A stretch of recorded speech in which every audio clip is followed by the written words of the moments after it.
আসসালামু আলাইকুম প্রিয় ভিউয়ার্স। আজকে আপনারা দেখতে পাচ্ছেন আমরা কিভাবে এই আলকুশির বীজটাকে শোধন করলাম, অর্থাৎ আলকুশির বীজ শোধন পদ্ধতি প্রণালী।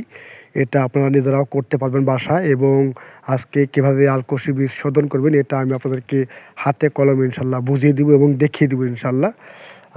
আলকুশির বীজটা মূলত হচ্ছে আপনার পুরুষের বীর্য গাঢ় করে, প্রচণ্ড পরিমাণে বীর্য গাঢ় করে এবং আপনার স্ত্রী সহবাসের সময় বৃদ্ধি করে এই আলকুশির বীজ।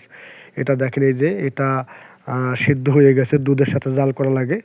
এটা কতটুকু কী পরিমাণ জাল করবেন, কতটুকু নেবেন, এটা আমি একটু পরিমাণটা বলে দেবো। এক্সাম্পল, আপনি যদি ধরেন যে 1 কেজি আলকুশির বীজ নেন, তাহলে এর সাথে 2 কেজি গাভীর দুধ নিতে হবে। এরকম করে আগুনে জাল দিতে হবে এবং চোকলাটা ছাড়িয়ে নিতে হবে। তারপরে এই যে এরকম পানিটা লাল হয়ে গেলে এটাকে ভালো করে রৌদ্রে শুকাইতে হবে। আমাদের কাজ কিন্তু সেদ্ধ করা হয়ে গেছে, এটাকে রৌদ্রে শুকাবো।